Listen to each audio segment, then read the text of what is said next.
This is Mr. Zaveri's house. Notice the wind chimes and the beautiful Persian carpet. Wind chimes are a harmonious symbol from the Chinese culture, while the carpet has come from Iran. He has also ordered Japanese sushi and Italian pizza for lunch. Isn't it interesting that our lives today reflect intermingling of cultures? We live in an interconnected world where it takes a few seconds to get in touch with people living thousands of miles away. The process by which local, regional, or national phenomena get interlinked on a global scale is called globalization. Was our world as interconnected in the past as it is today?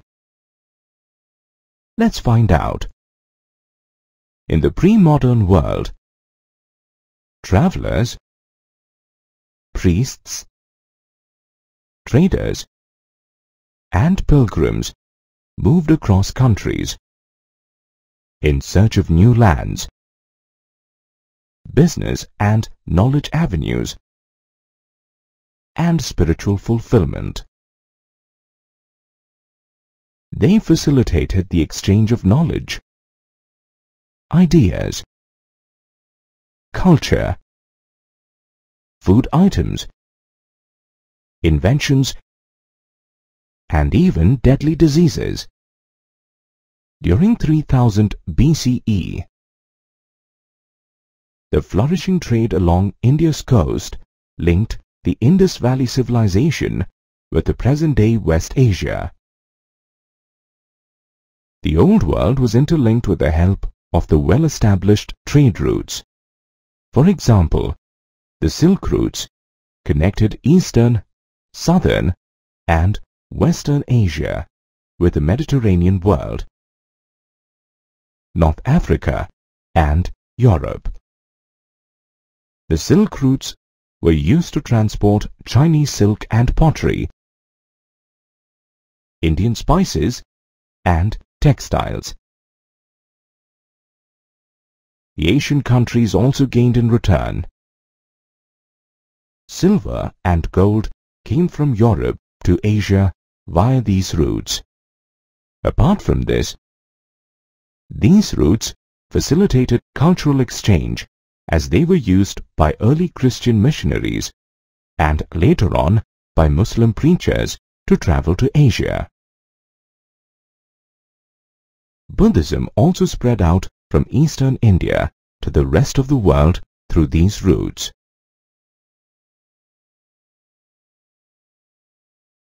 Interestingly, intercultural exchange also happened through the exchange of food items. In the pre-modern times, traders and travelers carried food items and crops to new lands.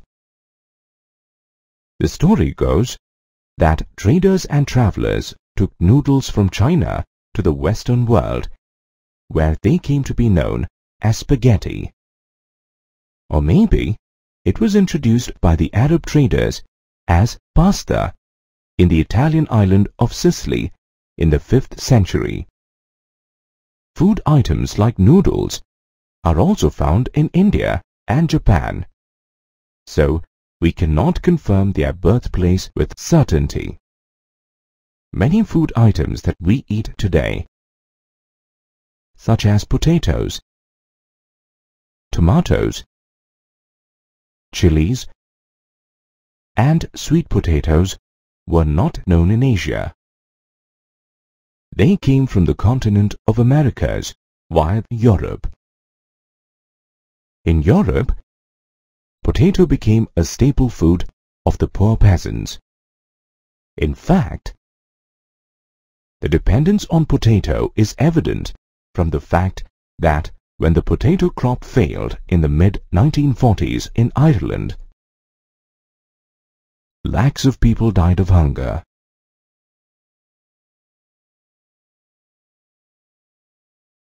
An important discovery took place on 12th of October 1492, which changed the face of world trade forever.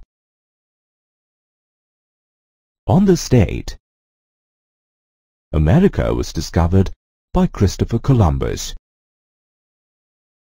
Thanks to the new sea route, a long-hidden, bountiful land suddenly became accessible to the world. The sea routes to America and Asia reduced the boundaries of the pre-modern world. Earlier, the Indian subcontinent was the center of world trade due to the bustling trade activities in the Indian Ocean. The European traders directed this flow of trade to Europe as well. By the mid-16th century, Spanish and Portuguese conquerors had begun colonizing America. The Europeans conquered the Native Americans not only by the power of their mighty weapons, but also by deadly diseases like smallpox. Europeans unconsciously carried the germs of their diseases, against which the Native Americans were not immune. Smallpox killed a large number of natives.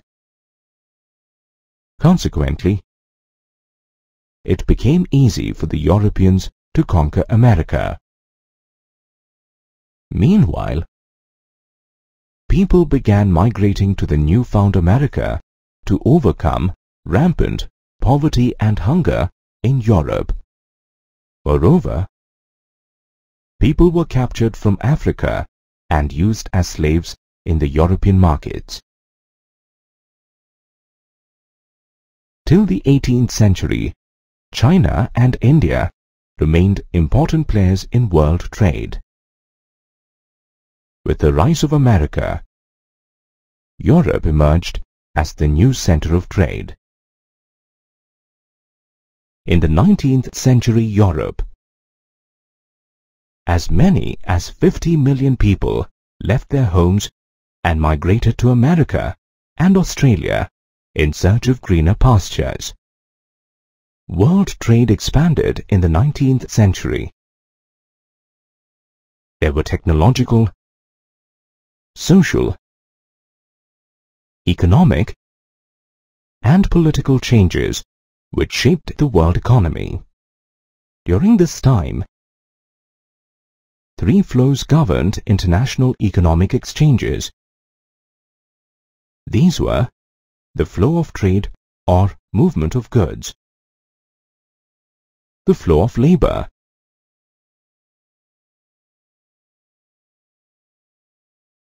and the movement of capital. All three flows were closely interlinked and impacted people's lives immensely. Let's understand how the movement of goods, mainly food products, played an important role in trade and economy. Take the case of Britain. In the late 18th century, due to an increase in population, the demand for food grains increased considerably. Rapid industrialization in urban centers also contributed to the increase in the prices of food grains. During this time, the British government imposed corn laws which restricted the import of corn into Britain. After the outcry of the people against high prices, the government abolished these laws. Thereafter, Britain witnessed a deluge of cheap imported food which had adverse impacts on the agriculture sector of Britain. As a result, people began to migrate to cities and other countries in search of jobs and a better life. Meanwhile, countries that exported food grains to Britain, such as Russia, Australia, and America, also underwent a lot of changes. New railways and harbors were developed to transport food grains. More cultivation meant more hands needed on the job. As a result, people began to settle in new places. For new settlers, more houses and settlements were required. This meant the need for labor and capital. While capital came from rich centers like London, labor came by way of widespread migration from Southern Europe, Asia, Africa, and the Caribbean. All these interrelated changes helped in the formation of a global agricultural economy in the late 19th century. A similar mass exodus was seen in West Punjab, which was developed by the British as an agricultural land with a wide network of canals. Peasants from other parts of Punjab began to settle down in the new areas irrigated by canals.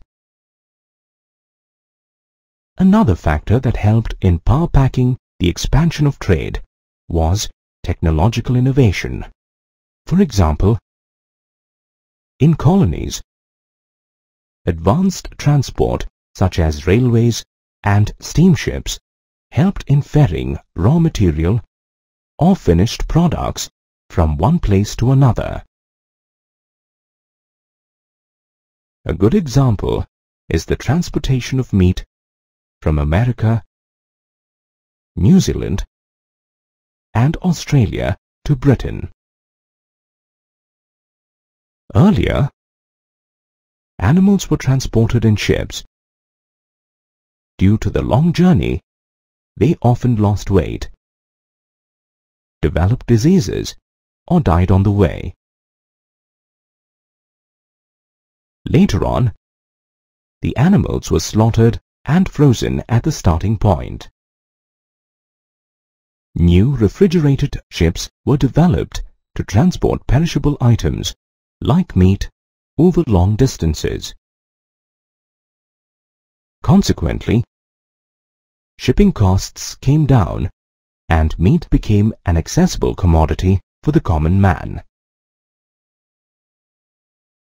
In the 19th century, world economy was in a phase of rapid growth and transformation. Technological innovations shrank the world and made trade truly global. In this interconnected world, small changes at one place created rippling effects on the rest of the world's economy. Here's a poster which depicts a few Europeans wading hurriedly through the waters of the Welsh River to reach the Transvaal gold mines. This poster aptly depicts the madness for the natural resources of Africa. In fact, the Europeans used to brace themselves against deadly diseases and a grueling journey just to reach Transvaal in time. In a way, this journey exposes the ugly face of colonialism in Africa. In the 19th century, the world shrank as the trade expanded. However, the rapid growth of the world economy did not happen without repercussions. In search of cheap raw material and labor, the European traders set foot in Africa and plagued it with colonialism. Africa was long known as the Dark Continent due to its abundant jungles and natural resources. The continent had a relatively small population that never worked for wages. The average Africans had enough land and livestock to sustain them. The Europeans wanted to exploit the minerals and other resources of Africa. To execute this task, they had to employ people in the mines and plantations. However, there were no takers for these jobs. The European rulers devised several ways to force the native population into becoming laborers. Heavy taxes were imposed on the people that could only be paid off by working in plantations or mines. Inheritance laws were changed so that people did not have any land. In this way, they could be pushed to earn wages. An important event that led to the complete submission of the natives was the outbreak of Rinderpest a devastating cattle disease. Rinderpest was carried by infected cattle imported from British Asia, which was used to feed the Italian soldiers invading East Africa. Rinderpest spread in Africa like wildfire and claimed almost 90% of the cattle. This situation was cleverly manipulated by colonial rulers who took control of the scarce cattle population. As a result, the native African population was completely subdued and forced to work for wages. The rich continent of Africa was divided by the European imperialists amongst themselves. The carving of Africa was formally completed in 1885 in Berlin. Britain and France acquired a lot of colonies. Later, they were joined by Belgium, Germany, US, and Spain. The colonial conquests in Africa revealed the darker side of the expanding trade. Ram Naresh Sarwan, Shiv Narayan Chandrapal, and Nobel laureate Sir Vidyadhar Suraj Prasad Naipaul. What's common among these famous personalities, apart from their Indian-sounding names? They're all descendants of indentured labor migrants from India. The term indentured labor referred to a bonded laborer who was bound by a contract to work for an employer for a specific period of time. The 19th century witnessed a rapid expansion of world trade. One of the important developments was the migration of labor from China and India to work in other countries. In India, the indentured workers came from present-day regions of eastern Uttar Pradesh, Bihar, central India, and parts of Tamil Nadu. In these regions, land had been cleared for mining and plantations, and the domestic industry had declined. Consequently, people of these areas became poor and were under huge debts. Therefore, they decided to migrate as indentured labor to places like the Caribbean islands, Mauritius, and Fiji. Many Tamil migrants went to Sri Lanka and Malaya, while some were employed in the tea plantations of Assam. The indentured laborers were hired by way of a contract. This contract promised that the workers could return to India after they had served their employer for 5 years. They were recruited with the help of agents. On reaching the destination, the indentured laborers were subjected to extremely cruel living conditions. Moreover, they had no legal rights, so going back to their native place was impossible. Due to its harsh and restrictive nature, 19th century indenture came to be known as a new system of slavery. As time passed by, the immigrant laborers learned to cope with their difficult circumstances. They developed their own forms of self-expression, which was actually a blend of Indian and foreign cultural forms. For example, the Muslim procession of Muharram got transformed as the Carnival of Hosay. Workers of all religions participated in this carnival. Similarly, Rastafarianism emerged as a religious movement in the slums of Jamaica that appealed to the colored population. Rastafarianism is also said to have cultural links with the Indian immigrants in the Caribbean. Chutney music, another interesting Indo-Caribbean music form that mixes the elements of Hindi film songs and a form of dance music called soca. Fusion of art forms and cultures gave rise to new art forms which were completely different from the original. This fusion was an important facet of the emerging global world. Actually, indentured labor migration was extremely criticized and finally abolished in 1921. The 19th century also witnessed interesting developments in Indian entrepreneurship and trade.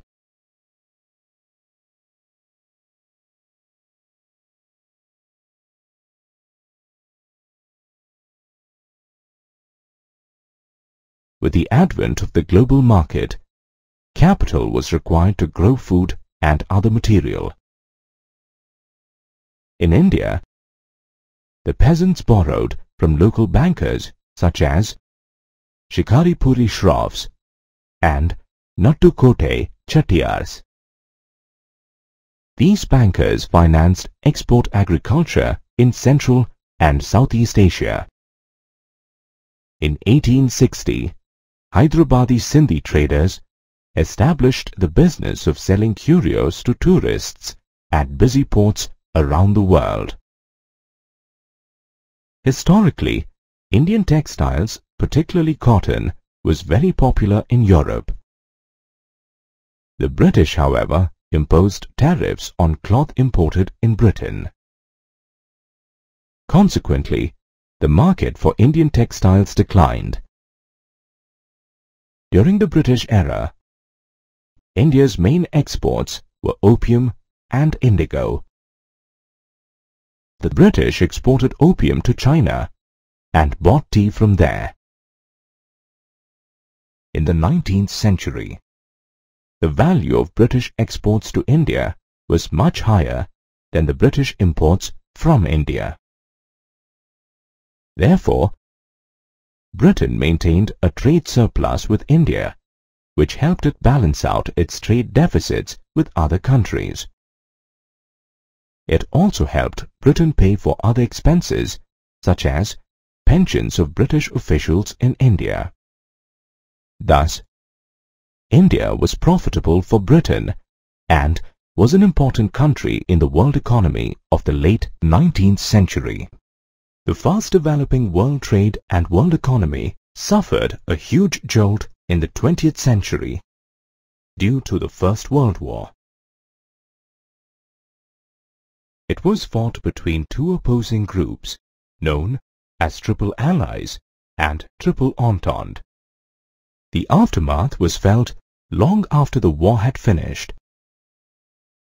The years that followed were marked with a lot of social, political and economic instability. It took many years for the world economy to stabilize again. World War I can technically be called the first modern industrial war. It mobilized the use of modern weapons such as machine guns, aircrafts, tanks and chemical weapons. These weapons were the products of rapid industrial growth throughout the world and made the war truly catastrophic as millions of people got killed and injured. Several young people were enrolled for the war. The staggering number of casualties meant that a large chunk of working-class men were completely wiped off in Europe. As a result, there was a decline in average household incomes post-war. There was also a shift in the working-class population.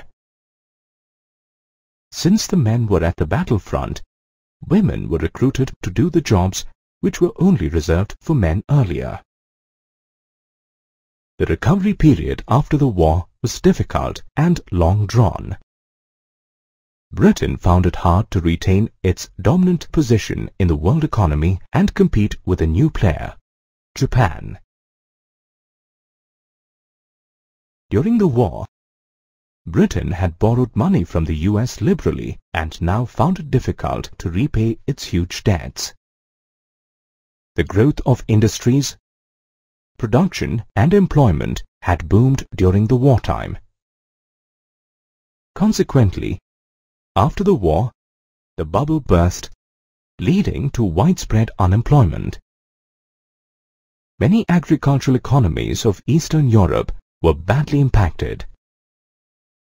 During the war, Canada, Australia and America emerged as new centers of agriculture production. One country which recovered effectively after World War I was the US. By lending financial help to other countries during the war, the US emerged as an international creditor. After 1920, the US economy grew at a rapid pace courtesy mass production. The owner of Ford Motor Company, Henry Ford, championed the assembly line method of mass production to produce vehicles at a faster rate. In this method, a worker had to do the same task repeatedly at a pace decided by a conveyor belt. This method reduced the production time and increased the output of the worker. The T-model Ford became the first mass-produced car in the world. Henry Ford kept his workers happy by doubling their wages. At the same time, he increased the pace of work and disallowed any trade unions in his plants. The techniques of Ford became popular across America and Europe. Due to higher wages, workers could now afford consumer goods. These goods were also available on credit, payable in easy installments. The demand for consumer goods was also fueled by the boom in the housing and construction sector. Houses were also available on loan. Overall, the 1920s turned out to be a golden era for the US economy. The US also helped in the post-war recovery by lending capital to the other nations. However, this honeymoon period soon came to an end with the beginning of the Great Depression in 1929. They used to tell me I was building a dream, with peace and glory ahead. Why should I be standing in line, just waiting for bread? These lines from the famous song, "Brother, can you spare a dime?" capture the grief and helplessness of Americans during the Great Depression. It began in 1929 with a steep fall in stock values of the New York Stock Exchange and continued well into the mid-1930s. The Depression lasted for almost a decade. These were hard times for people all over the world. Agricultural prices fell. Industrial production came to a halt. And millions of people became jobless and homeless. Overall, the world economy went topsy-turvy. What were the main causes of the Great Depression? The First World War had badly impacted the agricultural economies of Eastern Europe. During the war years, Canada, Australia and America had emerged as new alternate centers of wheat production.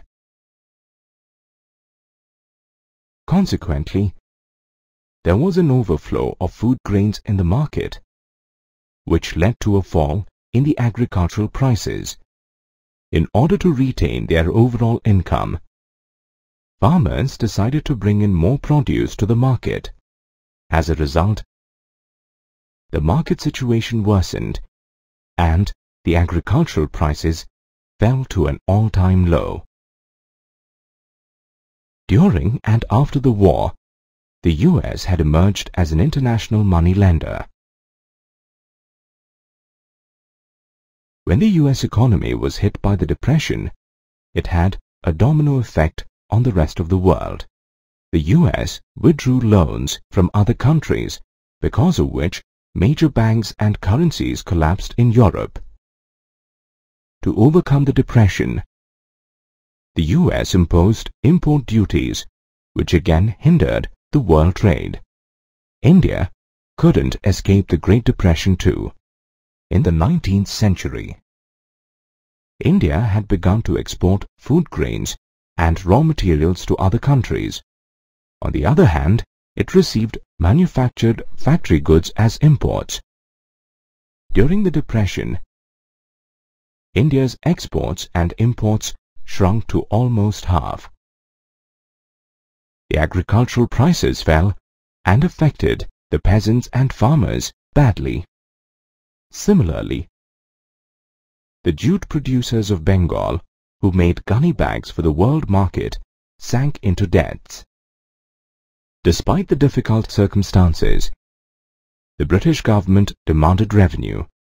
The poor peasants mortgaged their land, jewelry, and other precious things to pay off debts and meet their daily needs. In fact, during the Depression era, India became the largest exporter of gold. However, the Depression did not affect the middle-class urban Indians so much. Due to the fall in prices, all commodities began to cost less. Since the British government provided tariff protection to industries, there was also an increase in industry investment. The Great Depression surely revealed the growing interconnectedness between the world economies, where every change had a global impact. 1939 saw the beginning of the Second World War. This war proved even more catastrophic than the First World War. Fought between two opposing military groups, the Allies and the Axis. It was the first time that nuclear bombs were thrown and artillery attacks were used to raze down cities. It witnessed the death of millions of civilians all over the world. The post-war years were marked with a lot of social, political, and economic instability. However, after the war, the United States and the Soviet Union emerged as the two major superpowers, and they had strengthened themselves economically, politically, and militarily. Economists and political leaders world over derived two main lessons from the economic experiences of the interwar period. Firstly, in an economy, mass production had to be sustained with mass consumption, and the government had to intervene in the market to ensure economic stability in the country. The second lesson was regarding the economic ties of a country with other countries. The government could ensure full employment only if it controlled the flow of goods, capital, and labor from other countries. In other words, the main focus of the post-war economic system was to maintain economic stability and full employment. The framework of the post-war international economic system was agreed upon at the United Nations Monetary and Financial Conference. It was held in July 1944 at Bretton Woods in the USA. In fact, the post-war international economic system is also called the Bretton Woods system. The Bretton Woods Conference established two important institutions, the International Monetary Fund and the World Bank. The International Monetary Fund was created to help with the external surpluses and deficits of the member countries. Meanwhile, the World Bank was to finance the reconstruction after the war. This system ushered in an era of economic growth, world trade, and the exchange of technological know-how. It was based on fixed exchange rates where currencies of every country were pegged against the American dollar. Thanks to the Bretton Woods institutions, the Western countries experienced immense growth after the war. However, the same cannot be said of the newly independent nations of Asia and Africa. These countries had suffered a long colonial rule, and the major challenge faced by them was poverty. When the European nations and Japan had strengthened their economies, the Bretton Woods institutions began focusing more on the developing countries. Ironically, years after independence, the former colonial rulers continued to use the natural resources of their former colonies.